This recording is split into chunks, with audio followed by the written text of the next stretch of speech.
Hello, everyone, and welcome to the Paul Garcia Show. I want to say thank you to everyone watching and listening on YouTube, Facebook, and the podcast platforms. It's Veterans Day 2022, and I'm speaking with Vonda Rodgers, the mother of the fallen Army Ranger and Sergeant Joshua Rodgers. He's a Normal Community High School graduate, a beloved son, and a leader who was killed in action on April 27th, 2017. On his third deployment to Afghanistan while on a mission to take down members of ISIS-K. Wow. And that, for people that don't know what ISIS-K is, it is, in simple terms, a far more brutal terrorist group than just regular ISIS or the Taliban. So it is quite an amazing thing he was doing, and he was just 22 years old. I can't wait to get into this conversation, Vonda. It's going to be powerful, I'm sure. And I just want to firstly say thank you so much for coming on today. It's very brave of you to do, and I can't believe how energetic you still are because you've spoken at a couple high schools today, right? I have. I've been at a junior high and a high school. But I tell you what, this is absolutely one of my favorite days of the year. We spend the whole day honoring veterans. And it took me a long time to figure out how incredibly special this is. So I have enjoyed the entire day. Wow. That is really something to hear come out of your mouth. This is one of your favorite days. It is. Wow. I love that. And before we get rolling here, I want to give a quick shout out to a couple sponsors that make this show possible. First of all, Marshallone's Pizza in Fairbury, Illinois is an incredible pizza place. I love that family. I love their pizza. It's top-notch. And if you call between the hours of 4 and 6 p.m., you will get a second pizza of equal or lesser value. Restrictions apply for free. It's an amazing deal, and you can come pick it up until 8 p.m. when they close. You just order in that little time slot, and you come pick it up. It's amazing. The pizza's amazing. Marshallone's Pizza. You can't out-pizza Marshallone's. Better ingredients, better pizza. Marshallone's Pizza. Secondly, I have to give a quick shout out to a wonderful woman who does wonderful things. So choosing insurance can be a complicated and daunting process. That's why you need to call my friend Pam Deaton with Health Markets. Pam will help you with all of your insurance needs, including health, life, vision, dental, and disability insurance. She's consistently been one of Health Markets' top national agents over the years and continues to earn great reviews from her clients. If you or a loved one needs to find the right insurance plan, you're in the right hands with Pam. Call her at 309-287-2518 to see how she can help you today. All right. That wasn't anything very high-tech. Thank you very much to those local sponsors. And again, thank you so much for coming on today, Vonda. I want to just ask you, first of all, you said it's one of your favorite days today. You'd think it'd be one of your least favorite days, one of the hardest days for you. Maybe you can explain to us a little more about why today is one of your favorite days. Absolutely. So I did not grow up in a military family. So we'll start with there. I was not a military brat. I did not grow up with an understanding of what our military does on a daily basis. And so my father-in-law served, my brother-in-law served. I had uncles that served, but it just wasn't part of our daily conversation. And so I always appreciated Veterans Day, but I didn't understand. And so on April 27, 2017, our life changed. And part of that change was an introduction to what I refer to as our military family. And it is huge. We can certainly get into that part of the story. But really, as my eyes were opened up to what it means to be a military family and to what our veterans have actually sacrificed, and the opportunity to spend an entire day honoring our veterans, it's really awesome. And we've had a lot of fun doing it all day today. Wow. And you said we. Who is we? Oh. I thought this was just you going to each school. Oh, I went to the schools. My husband was at Casper Brewing this afternoon. They have a fallen hero wall. We all met up this evening at a Hero House dedication a house that was built in honor of Sergeant Anthony Maddox. So we've been running all around town today, sharing Josh's story and ensuring that people understand that our veterans are more than just people who have served in the military. Our veterans are truly the heroes around us. Mm-hmm. So what is Josh's story? I know that's not much of a transition, but that's what we're here for. Could you share with us who Josh was and, well, what happened on April 27th, 2017? Absolutely. So Josh, we have 4 children. Josh is our second child, so we go girl, boy, girl, boy. Emily, Josh, Hannah, and Ashton, granddaughter Victoria. Josh was in the 2nd grade when 9/11 occurred. So old enough to remember, old enough to recognize that things were different. We were living in Minneapolis at the time. We had the fighter jets flying over the city, to protect the airport and, protect us. And so it was a big topic of conversation. We spent many, many nights watching on the television what was going on, so close to home and talking about this. So from a very young age, Josh wanted to be in the Army. Just like most little boys, I'm sure, he played Army, right? Like dress up in the fatigues and crawl through the grass, assuming no one can see him. It was so cute. And so he had that, but I didn't think it was serious. I thought it was just a little kid thing, right? And as he grew up, the dream got bigger, and he talked about serving in the military. Now, he also talked about going on to college and playing football, right? He played sports. Baseball and football were his favorite sports. But it wasn't like we're not Eagle Scout material here. We are getting a little bit of trouble material here, right? I often referred to him, without knowing what was coming in front of us, that he was almost like a warrior without a war. He had a fight to fight, but he didn't have a place to direct that to. Sure. And so when he graduated high school, in his senior year, he decided to make that commitment to the Army.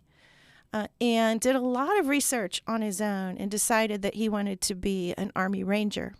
I had no idea what that even meant. And so I had to do a little bit of my own research as well. But that's Special Forces. So if you saw the movie Black Hawk Down, that was about Army Rangers. And so that's what he did. That's what he wanted to do. He did very well for himself as well. He went in right after high school. And so in 2013, he went through basic. 2014, he went through the first Ranger Assessment Program and got aligned to Ranger Regiment, did his first deployment to Afghanistan.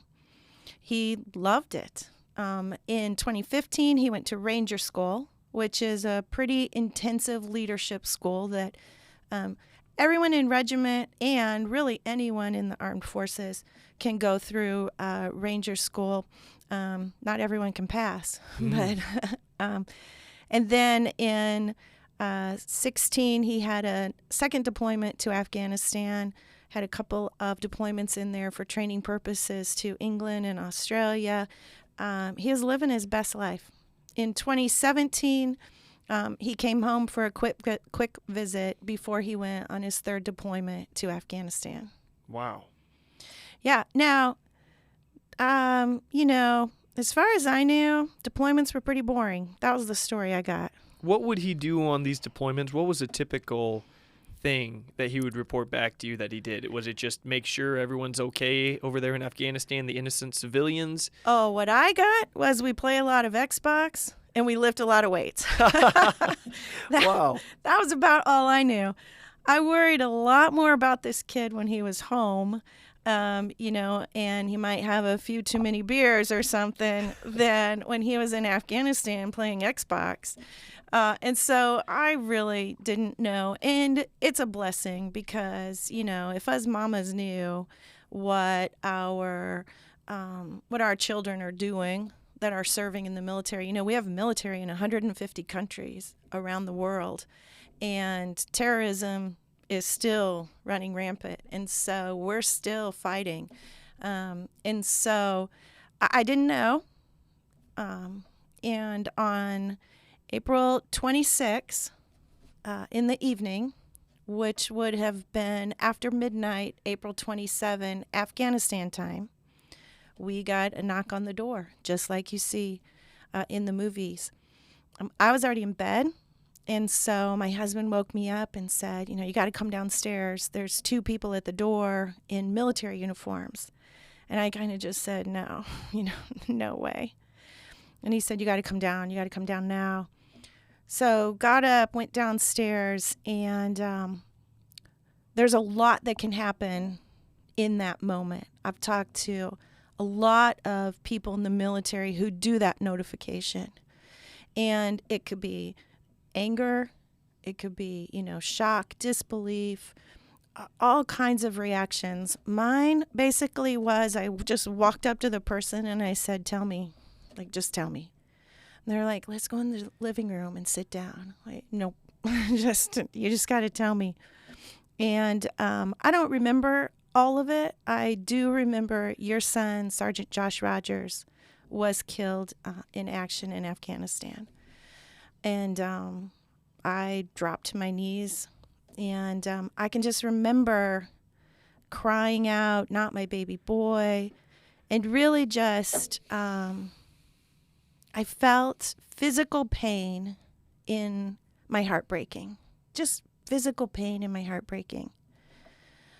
And so that's what we knew at that point. That story would unfold, and we can get into that, how it unfolds over the next several days and through his funeral a week later, and then through the community and our military family reaching out to us leads us to this being just absolutely one of my favorite days. Wow, a lot must have happened there. And God forbid any other parents have to go through something like this. But just so we know, what went through your mind? You said your heart broke and you felt a physical pain, which I completely believe. I hear that. I've heard people who go through significant trauma, such as losing a child. I've talked to a few people that have lost a child, and they've reported similar things. I've talked to a few on this show even, and they say those things. It's like a physical sensation in your heart. It hurts, which is strange when you think about it, but it just makes sense in a way. What can you remember saying after that? You said, not my baby boy, but what kind of conversation did you and your husband have, if you don't mind me asking, immediately after those officers left? My oldest daughter and her child were with us, and of course my son was in the 2nd grade at that time. And there's, as cold as it sounds, there's a bit of business to death. And so after that point, you're just in reaction mode. I have to let my mom and dad know. I have to let my sister know. Kevin's got to go get our daughter from ISU. She was a student at ISU. And you just kind of go into I need to do this, call my sister-in-law, and so we kind of went through this checklist in my head, obviously, because no one plans for this. But pretty soon after that, the house is filled with family and friends. And almost immediately, Kevin got a call from Sergeant Nick Clemens, who would be our casualty assistant. He would help us through this. He was assigned by the military. Family friend at this point in time. But so the Army gave us someone to walk through this journey with us, to guide us through this. And then regiment sent someone as well to do the same thing. So we just had immediate community support.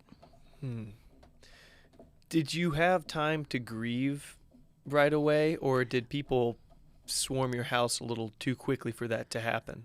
No, I think that, for me anyway, I can only speak for me, but it's hard to take the next step. And for the first time, at least in my life, I learned what it meant to lean on other people. You know, we often carry others and, we'll show up whenever we're needed, right? Just show up. And that's what people did. They showed up for us. They did little things like made sure we ate, right? Made sure we got away and at least tried to sleep, even if we couldn't sleep. My husband and I and my oldest daughter were all at State Farm, and our State Farm family showed up with everything, with food, with paper plates, because nobody wants to wash dishes at this point, right? Nobody wants to go to the grocery store. People showed up to our house with food. We had rangers coming up from Fort Benning to honor Josh, and they put together care packages for them, so they would have something when they got to town. It's just you kind of go through this numbness, and you lean on your tribe to get through it. We were busy almost immediately because Sergeant Nick showed up at our house the next day. We call him Army Nick. Army Nick showed up at our house the next day, and we've got some paperwork to do. You're planning a funeral. It's awful. But Josh had done a lot of the planning for us just because of his job.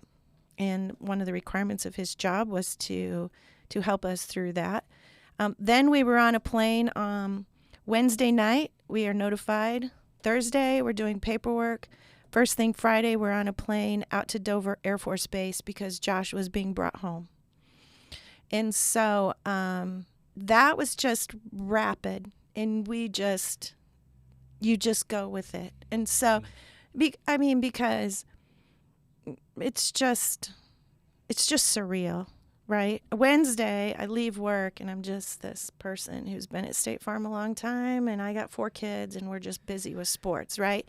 And Friday, you're shaking hands with the Vice President of the United States and the senior military officers, and it's just surreal. Like, it's not supposed to go this way. And so you just lean on people. You just lean on people to take the next step. It's really incredible how humans do that.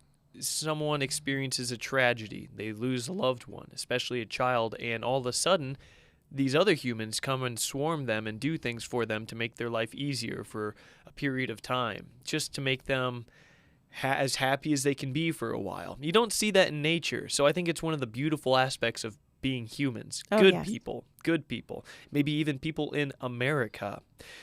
You shook hands with the vice president? Yeah. Really? Which was Mike Pence at the time? Trump had just been, Trump was new into office in January, and Josh was killed in April. In between that time, we had dropped the mother of all bombs in Afghanistan. And that was the precursor to actually the mission that Josh was on. So that mother of all bombs was dropped, trying to clear some of that out. And then that mission that Josh was on was in follow-up to that. The story unfolded to us over the next couple of months. We learned immediately that it was a friendly fire incident. And so what that means is it was an accident. I mean, quite honestly, it was an accident. Someone else in regiment shot Josh and Sergeant Cameron Thomas. It wasn't malice. It wasn't intentional. It was an accident. And then when we were in Dover and we were meeting senior military officials, we learned that the mission had been successful and they had taken down the leaders of ISIS-K. And so from there, the story just unfolded. Do you know any more details about how exactly it happened that Josh was shot by one of his own men? Yeah. And could you, I wouldn't ask this if I didn't know some of the details, but could you tell a little bit about how he was shot and what he did after that? Absolutely. It really sounds like a movie. And so anyone can go out. If you go out and you Google Josh's name, and Cameron's name. Articles have been published and shared. And so I'm not sharing anything confidential, right? I'm not sharing anything I'm not supposed to share. But I can tell you that just after midnight, April 27, Afghanistan time, 3 helicopters were loaded up with Seco Rangers from 3rd Battalion, 75th Ranger Regiment, and their Afghan allies. And they were sent to the Nangarhar Province of Afghanistan to take down these ISIS-K leaders. Now, these are the most evil men in the world at that time. Worse than ISIS, which Yes. I didn't know anyone could be worse than ISIS. These people burn Americans alive and film it and send it to American officials. They're more than brutal. It is evil. Yes. It's hard to imagine. Anyway, yes, these are the people that Josh was dealing with here. Yeah, now let's if we just stop a minute and we remove the pain and heartache from it, this was the best night of Josh's life. Because this was the culmination of all the training he had done since he had been in the military, right? This is the assignment, right? You explained that he was like a warrior without a war. And he finally found the war. Mm-hmm. That's right. Okay. And so, all of the training that they had done, he had told his dad, it's like practicing for football and never having a game, and now they got the Super Bowl. Like, this is it. And so 3 helicopters full of men that go in. The helicopter that Josh is on isn't able to set down as planned. So the 3 helicopters were intended to go in, set down. The men run out the back, right? Go to their assigned spots, take them down, come back, let's leave. Was there like a house or something that they were I'm not invading? sure. It was it was a compound. Okay. So it's a compound. It's surrounded by some mountains. It's a hilly area of Afghanistan. So several buildings in this compound, several tunnels. That's kind of what it's like over there. Walls. And so they were carrying ladders to climb walls, and they had explosive devices to break into buildings. I mean, this was like a movie set. Only this was going on in 2017, when I think most of America had no idea we were still fighting a war. To your point earlier, we kind of thought we were just over there policing the place, and that's not what was happening. So they get there, 2 helicopters set down as intended. Josh's helicopter isn't able to, so they have to fast rope out. So just like the movies, back door opens, ropes, and the guys have to slide down those ropes. That put them a little off course and a little off timing. Just enough for an inexperienced sniper who's sitting up in one of the buildings to mistaken their group, right? Because it's not exactly where they were supposed to be. Now, but before that even happened, even fast roping out of the helicopter wasn't smooth.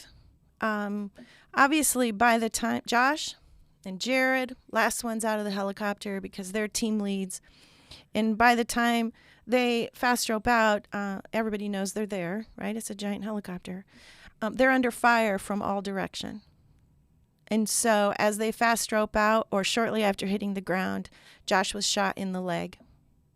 And so in typical, warrior fashion, he sets his stuff down, puts a tourniquet on, picks his stuff up, and says, "Let's go." He puts a tourniquet on. What does that mean? He ties something around his leg? Or? That's right. Stop the bleeding. So he's shot in his leg, puts a tourniquet on it, and then keeps on going. It's an interesting part of the story that I love to tell, because for a mama's heart, that tells me that he knew exactly what he was doing, because he could have sat the rest out, right? Hey, I'm shot, right? Hide me here. I'll wait. No. He's pretty serious. So he moves forward, and shortly thereafter, he was shot in the head. So it was one of our snipers. Again, it was an accident. He was shot in the head, killed instantly. Cameron was shot in the face, and they applied medical treatment. To Cameron? Mm-hmm. And is Cameron alive? He is not. So, and a third. And Daniel was also hit in the head, but his bullet was caught by his helmet. So he had a pretty good concussion. He was out for a minute or two.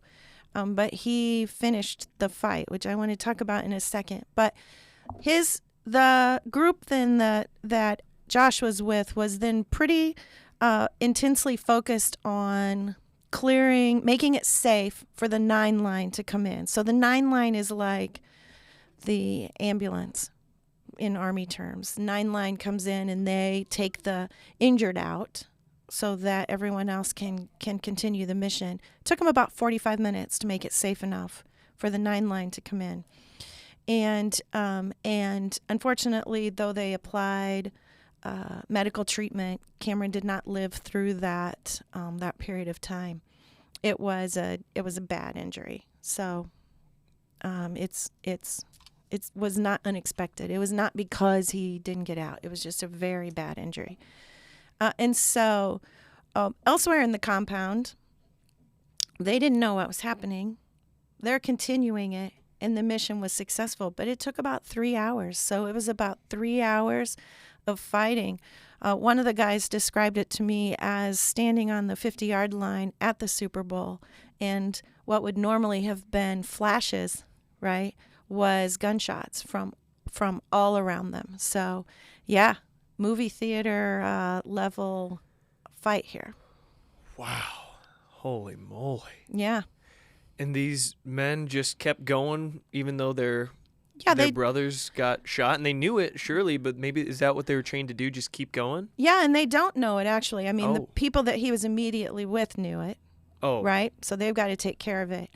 But I heard one veteran describe it today that when you're in the fight, you've practiced so hard for it that just takes over. And so they don't alert when there's been a death because everybody else needs to stay focused on the mission. And so his Ranger brothers that weren't immediately in his group found out after they all got back to Bagram Air Force Base. Wow. Holy cow. What a story that is. There's a lot I have to ask you about that. Before we do that, I know you want to talk about how one of those men was integral in finishing that fight and how the fight ended. I want to ask how you can even talk about this. Certainly, you must be a proud mother of your son, and we're going to talk about all that. But first, we got to take a quick break and give a quick shout out to our wonderful sponsors that make conversations like this one possible. So here are a couple words from Fairbury Furniture and Fairview Haven's In Motion Physical Therapy Center.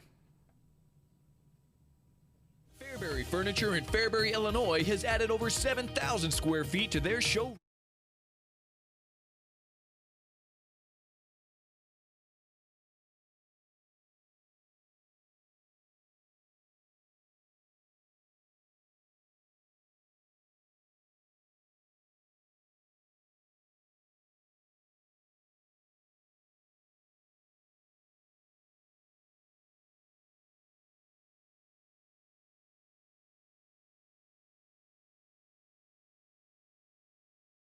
Or any physical discomfort and just want to get back to living a fit and happy life, look no further than In Motion Fitness Center and Outpatient Therapy at Fairview Haven in Fairbury, Illinois. Our highly skilled therapy team will guide you through proven and effective exercises to help you regain your strength, movement, and mobility, all with our renowned level of love and care.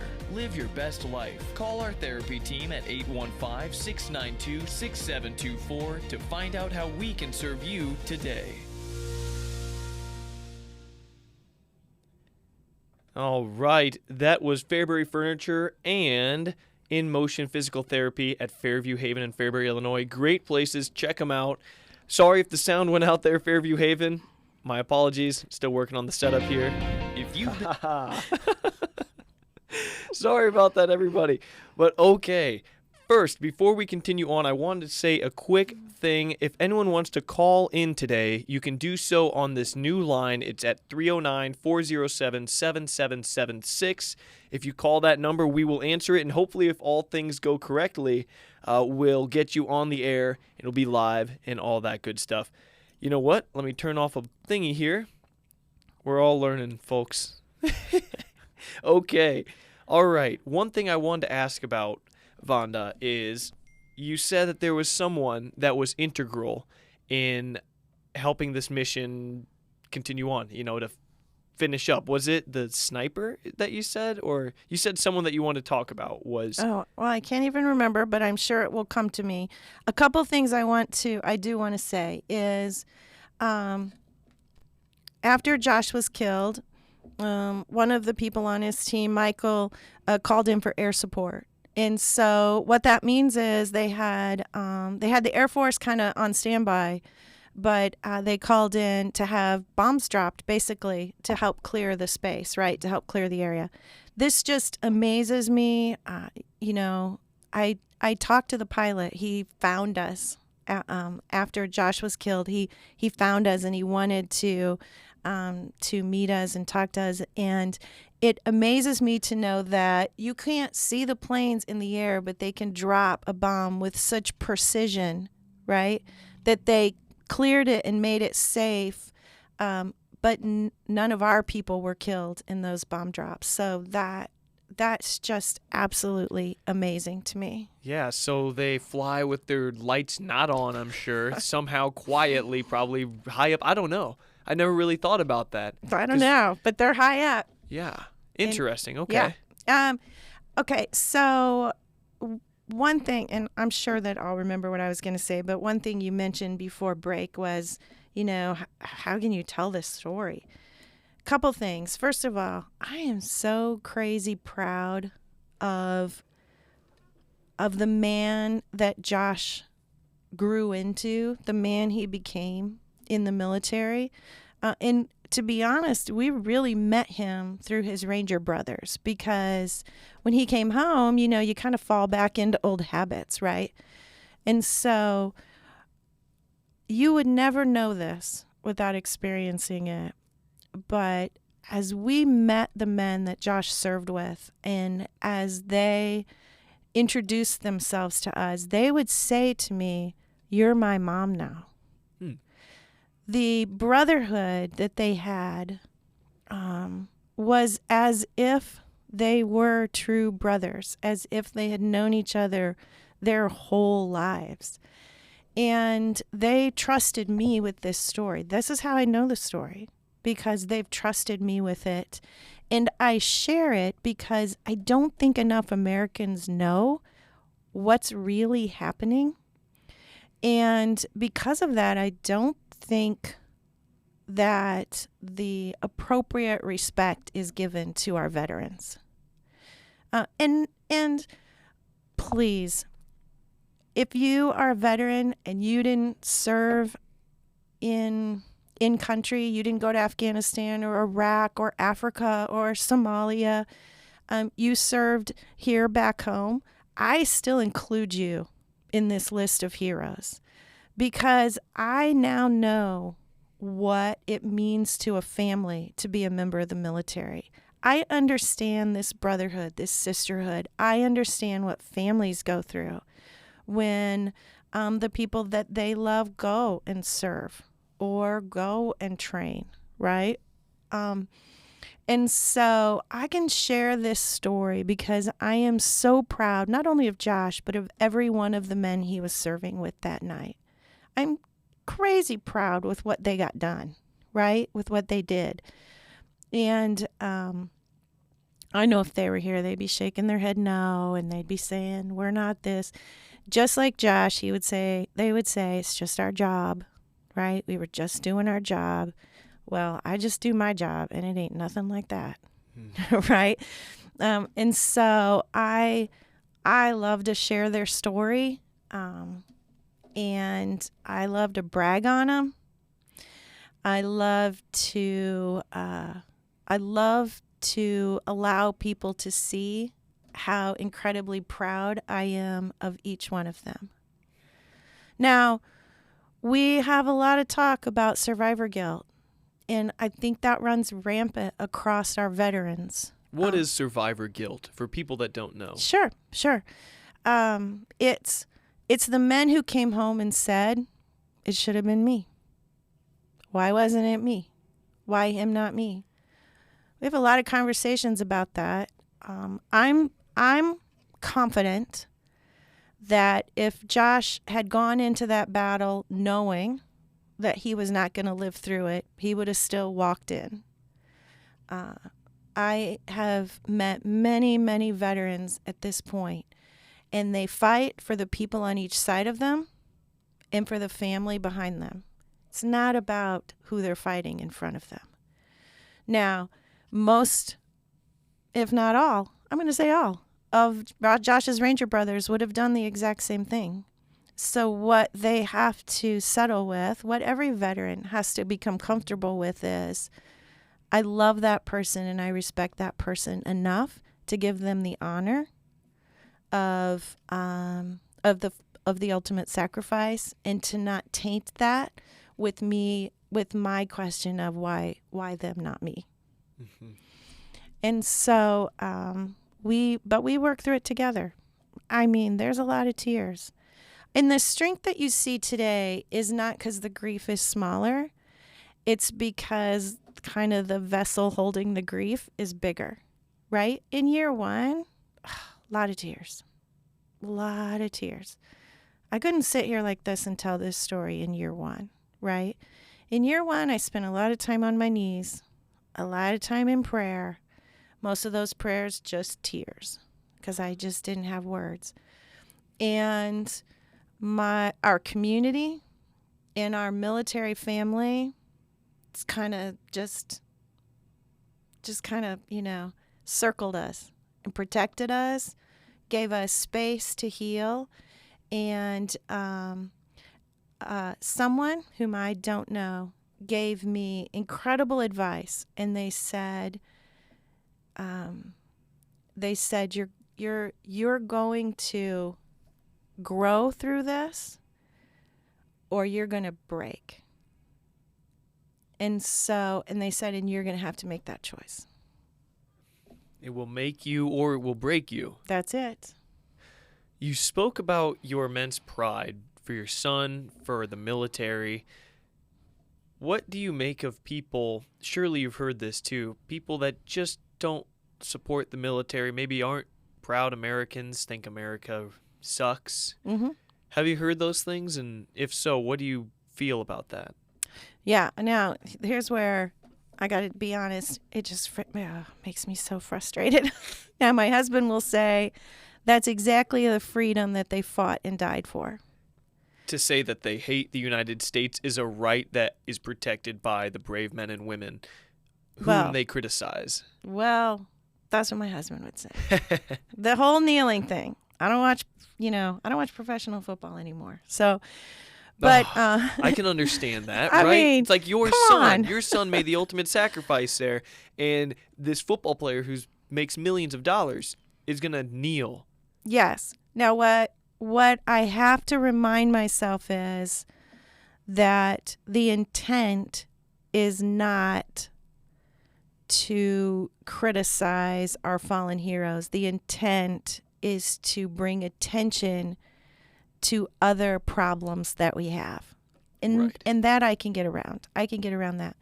Now, in both my conversations today with both the junior high and the high school that I spoke to, we spoke about freedom and about the sacrifices that have been made, whether it's my son who died or a veteran who came home, whatever that is, there was sacrifice there, right?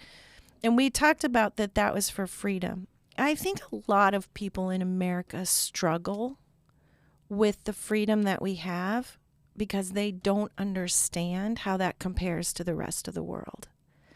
That's what we talked about with the kids. Like, you can hate going to school every day, but you need to understand that there are other people, many people in this world who would love the freedom to go to school, who would love the freedom to study whatever they want to study, who would love the freedom to travel or walk down the street safely, right? Who there are just many freedoms that we struggle to understand if we don't reach out to understand what that means. Now, if people hate America, I welcome them to leave it, right, and go find someplace better. But my son did die for you to have the freedom to peacefully protest, right? For you to have the freedom of religious choice, for you to have the freedom to believe what you want to believe, right? Now, you don't have the freedom to do anything you want. He certainly didn't die for that. But it is a responsibility we all have. You talked about your faith in small parts in your prayers immediately following the news of your son Josh.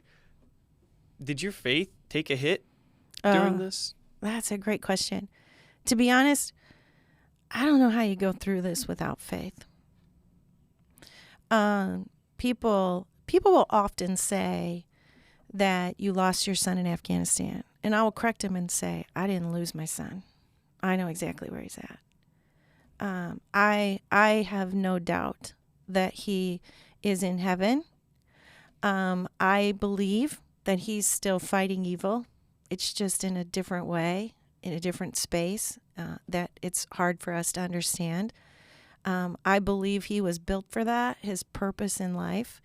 And I believe in his eternal life is in fighting evil. So I didn't lose Josh. I myself was lost for a little bit of time because we all have dreams for our children, right?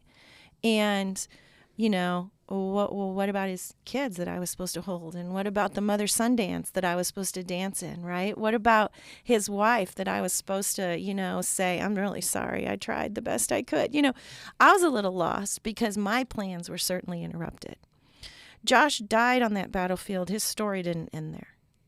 His story, it's been 5.5 years, and his story has continued on because incredible things have happened in his name. His story has been told over and over again. The military has a belief that when you stop saying someone's name is when they truly die. And so, we say his name all the time. We are family with his Ranger brothers, and they were at my daughter's wedding a few weeks ago. Really? Yeah, wow. Absolutely. We are absolutely family.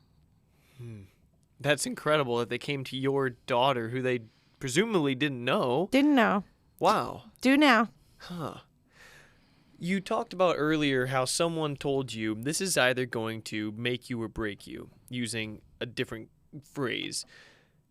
You also mentioned that a lot of good things have been done in Josh's name.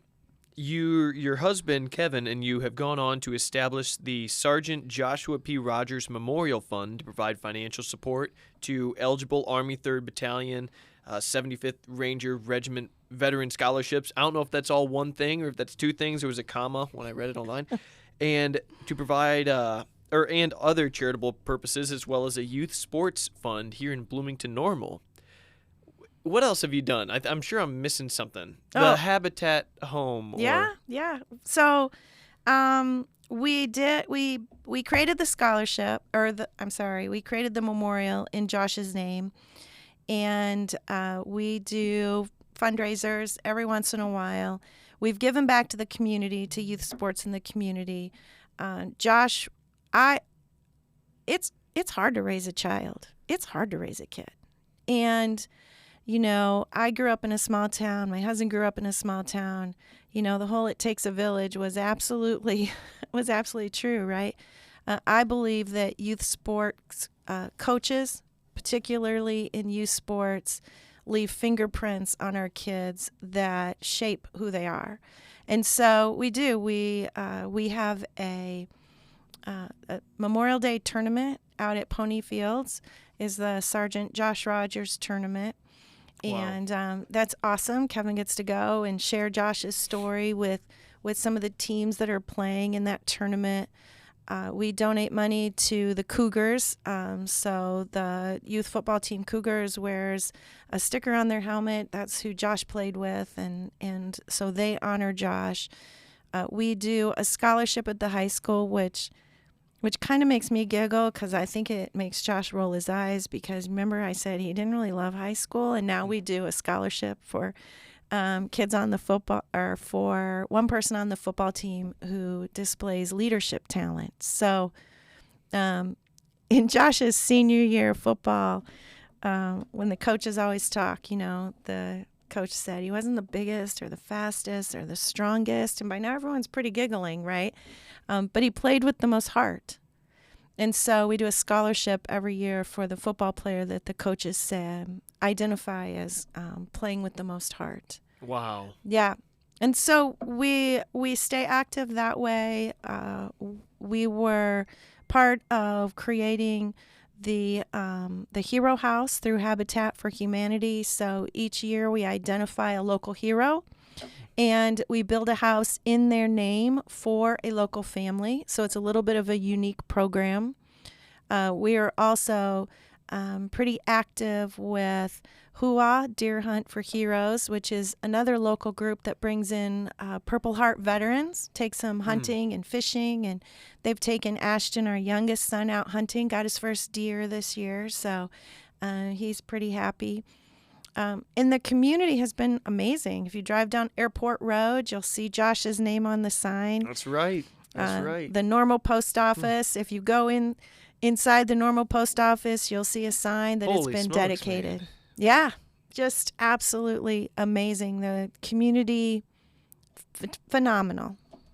Wow. All in Josh. This is a lot of things. Yeah, I'm sure your he's son's- rolling his eyes because this is not, like I said,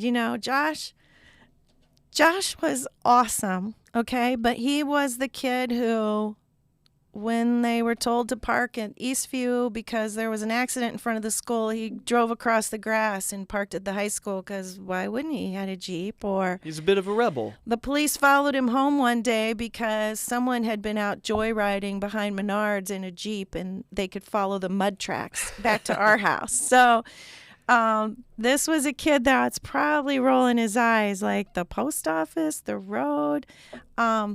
Probably, I think what Josh would really love the most is we do have a monument. I don't know what you call it.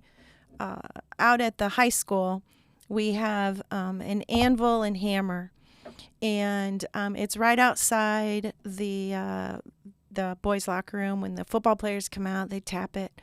And it's very significant because, iron sharpens iron. Mm-hmm. They're the normal Iron Men. Josh played hammer when he was in high school. And He played hammer. that's the position he played. Don't ask me to explain what Okay. position it is. But hammer, anvil, and then the Rangers, they have some things at play in there. And so that, I think Josh would look at that and give his little sideways smile and say, that is pretty cool. All this other stuff's for my mom, but this one's for me. Oh, that's cool. He sounds like a guy I could have been friends with. Yeah. I love his style. That's awesome. You talked about, you obviously love America. Do you think Josh loved America? Obviously he's in the military. Did he love America? Did he love the United States? I think so. I think he was. I'm not sure if, 19-year-old Josh would have said, I joined the Army because I love America. I do think 19-year-old Josh would have said, I joined the Army because there is some bad stuff happening in this world, and I can help. That once you've traveled, once you've been to Afghanistan, once you've seen how people are treated, makes you, I think, even more involved in this idea that I can help protect not only my family, but I can help protect this world. And I think that would have been, 19, 20, 21, 22-year-old Josh. Did he love America? Absolutely, right? He sacrificed his life. He committed to protecting America. I think he appreciated it a lot more, right? Once he saw more of the world. And then I think he understood the evil that exists. And it was his purpose. He was made for that. I think so. I really think so. As much as someone can be made for that, Josh was made for that. Mm-hmm. You talked about earlier how you've evolved as a person. I just want to ask, how so? You said the first year following April 27th, you couldn't have talked about this. You would have been a mess if I put this microphone in front of your face. How have you changed? What helped you to mature, whatever you want to call it? Walk me through the evolution of your mind, your heart, and your soul since that day. Absolutely. First of all, there are some just absolutely incredible organizations that are out there. One is TAPS, TAPS. I'm not going to remember what it stands for, but you can go out and find it, I promise. TAPS is an organization whose focus is on helping people heal following military deaths. And I reached out to them very quickly, and they allowed me to participate very, very quickly in some healing activities. And so they were wonderful. I mentor other moms now through that program. So, and anyone can call TAPS who is dealing with a military death, and they are equipped to help and handle that. There is a group called Wear Blue, Run to Remember, which was started by a woman whose husband was killed. And it's a running group, basically. Now it's a national running group. And it's basically people who take steps in honor of our fallen, our families, and our active military. And I ran a marathon in 2019. I ran the Marine Corps Marathon with this group. Now, mind you, I've never ran a mile in my life. Not before, not since. Really? Yeah, but you can do, here's what I've learned. You can do really hard things if other people believe in you, stand beside you, and do it with you. I ran a 5K with one of Josh's Ranger brothers. I ran a half marathon with another one of his Ranger brothers. I ran the marathon with one of his Ranger brothers. He'd been his private. I practiced with many, many people from the military family. They helped me run. I am not a runner, but I can move 26.2 miles. That's a good way to put it. Yeah. You can get the job done. It's not going to be pretty. It's not going to be beautiful running by any means. No, I can move, though, that far. Well, I could then. I'm not sure I could right now. But so I guess that's all to say. I grew up in a Christian home. My mother's a prayer warrior. I know she's been bathing us in prayer since this happened. My sister, my mother-in-law. So a lot of prayers, right?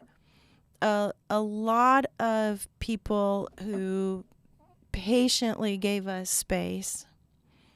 A lot, our church family, we go to Eastview. Our church family is amazing. A lot of tears, a lot of prayer. And every time I speak, including tonight, I just give it to the Holy Spirit. And I say, you use me, right? Someone out there needs to hear something. You know that.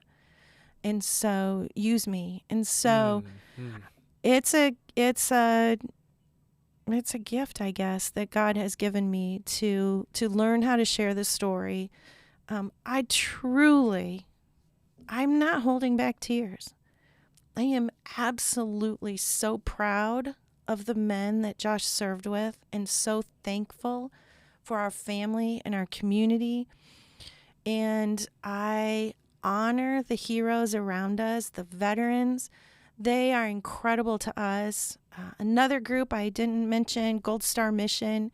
That's a group that was started by some Illinois National Guards in honor of Illinois' fallen soldiers or fallen military. And they give scholarships out in the name of a fallen hero.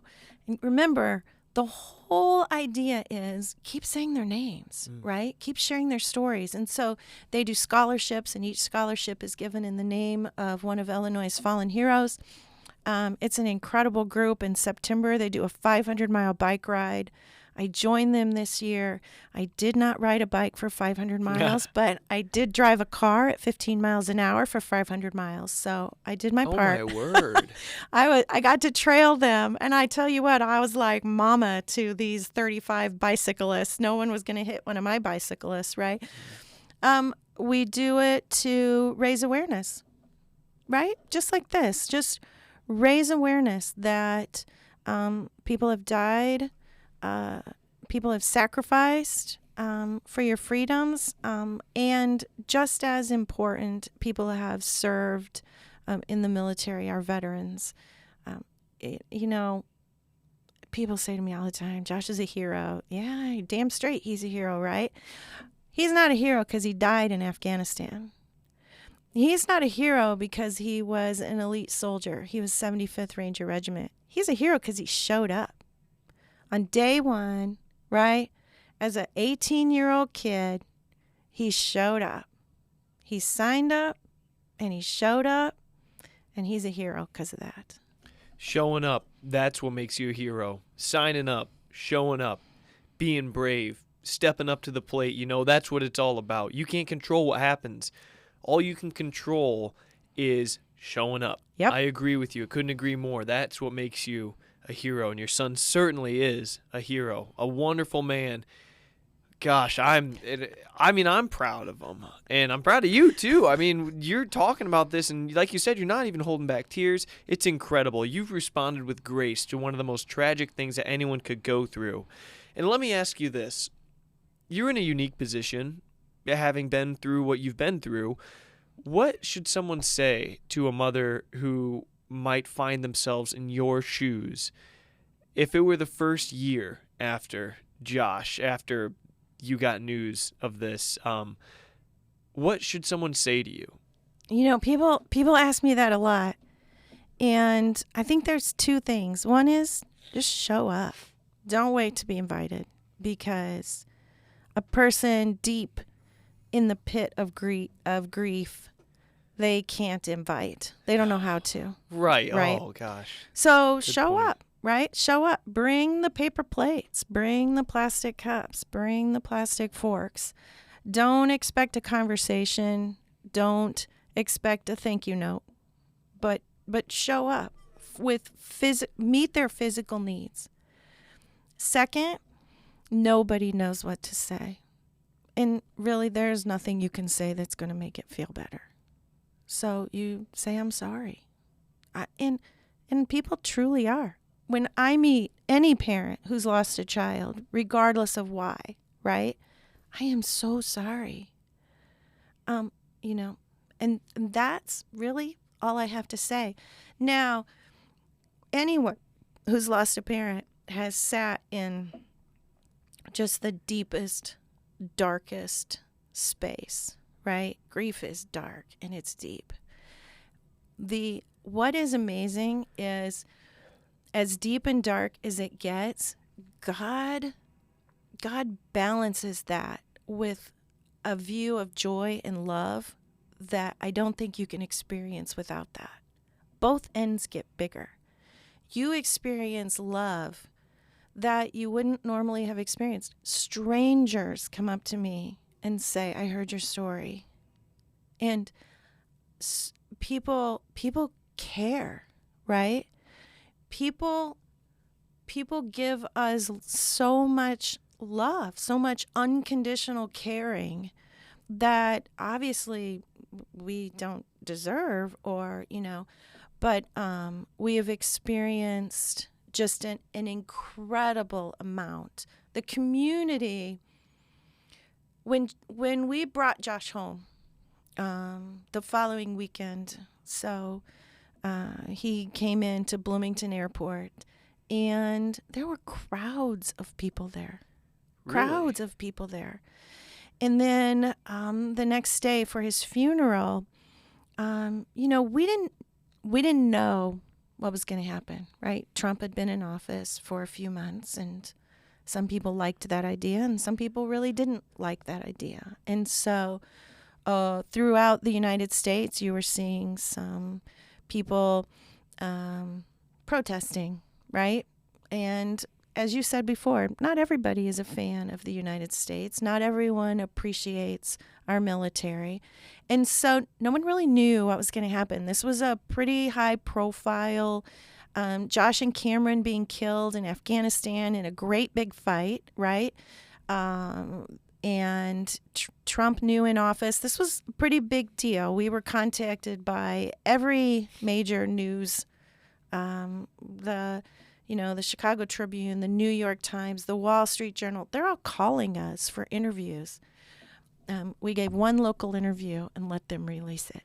And so we didn't know what was going to happen. And so the Patriot Guard these are motorcycle riders, veterans who use their motorcycles as their way to give back to the community by providing protection, by escorting.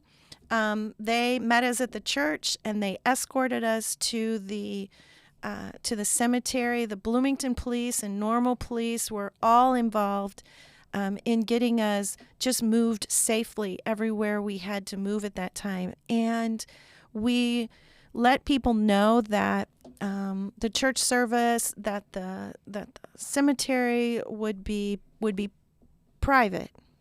That doesn't mean there was just a few people there, but, we tried to keep it kind of semi-private.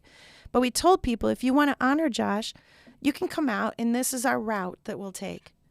People lined the streets, and it was so amazing. Flags and signs and parents teaching kids about, what's going on in the world, and just an incredible amount of love and support. And again, grief hurts. Love doesn't, right? And so we were very blessed that we had both. We went through grief with an incredible amount of love. A long period of darkness helps us appreciate the light that much more, I would say. Absolutely. Wow. We're getting towards the end of this conversation, Vonda, and it's been incredible. I'm continually amazed at your ability to speak so coherently and beautifully, really. So thank you for doing that. I want to ask an interesting question.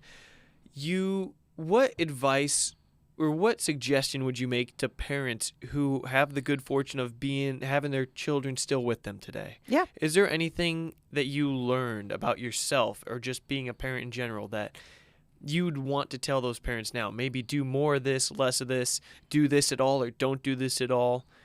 Does that make sense? Yeah, it does. The first thing is every parent says, I can't imagine. And my response is always, don't even try. This isn't the way it's supposed to be. Don't think about it. Don't worry about it. Don't let that be the focus, right?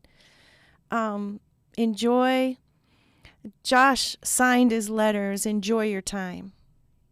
And the one thing the military gives parents is when kids are in basic training, they write letters. They don't have their phones a lot, so they write letters. So we have letters from Josh that we can hold on to, right? We have his words in writing. And he would just sign off, enjoy your time. And that is what I tell parents, just enjoy your time. You don't know how long you'll have. Don't obsess with that part of it, though. Just enjoy your time. Hug them a little bit tighter, right? But, parenting's hard. And so just do your best to enjoy it. Enjoy the time you have. Embrace them. Embrace Absolutely. life. Absolutely. Now, a couple things that I have to leave because there's a couple things that we call them God winks. One is the number 22, and so Josh was born on April 22nd. Right? He wore the number 22 in football. He loved the number 22, and he was 22 the year he was killed. He's buried in the 22nd section of the cemetery, not intentionally. That's where he was buried. And my girlfriend said, "You didn't even tell me it was the 22nd section." And I said, I had no idea. And so the number 22 is just a little, we call it God wink. It's just a little way to say, I'm God wink. Yeah. I see. Yeah, I'm not that much far. I'm not so far away from you, right? It's just a little way to say. So I anticipate that people are going to notice the number 22. And I love that when they do, they're going to think of Josh. They're going to think of this conversation, and they're going to think of Josh. The other thing is, now spirit animals is, we can go on around, but there's this idea often, right? You see a cardinal, that might be, that might remind you, right? It might be in memory of kind of thing, and butterflies and dragonflies. Well, for Josh, it's the hawk. And so when we dedicated the cemetery, it's the Sergeant Josh Rodgers Veterans Memorial Field out at the cemetery. When we dedicated it, hawks just flew around in circles. And people said, Wow. How did you do that? Like, how do you rent hawks? I'm like, nope, that was a God thing. I went to high school in Gibson City. My graduating class planted a tree for us at the Bible church where I grew up, and hawks circled when we had that ceremony. When we go down to Fort Benning in Columbus, Georgia, and always there's hawks that it feels like they're making the drive with us, right? They're with us all the time. And so I love, his friends will send me pictures, and there was a hawk on mile 22, and I can't make this up, and they'll send me a picture and things like this. So as you go out and about tomorrow, you'll see a hawk. Yeah. And when you do, you're going to be like, okay, Josh, I get it. And so it's just a couple little things like that make his story a little more real to people. Oh, that's amazing. That's amazing. I love that. The hawks. It's not like I see hawks all the time either. So, wow. Vonda, thank you so much for having the courage and the bravery and the strength to come on today and talk about your incredible son, Joshua P. Rodgers. His name, I'm going to be saying that name an awful lot, and hopefully people watching this will continue to think of his name, think of the number 22, think of this conversation because of what you've been able to say today. So with all that said, you're an incredible woman. Your son was an incredible man. Your husband presumably is an incredible man too. I wish I had another microphone, but thank you so much for your time today. I truly appreciate it. Thank you so much. Thank you for letting me come share a story. Shout out to our military family, and a shout out to all of our veterans. They are the heroes among us. I want everyone go out, understand who our veterans are, and thank them for their service and honor them in the right way. Couldn't agree more. Great message. Great way to end this show. Thank you, everyone, for watching and listening to the Paul Garcia Show. God bless, and God bless all the men and women in uniform who have served and who serve currently, and happy Veterans Day. We'll see you next time.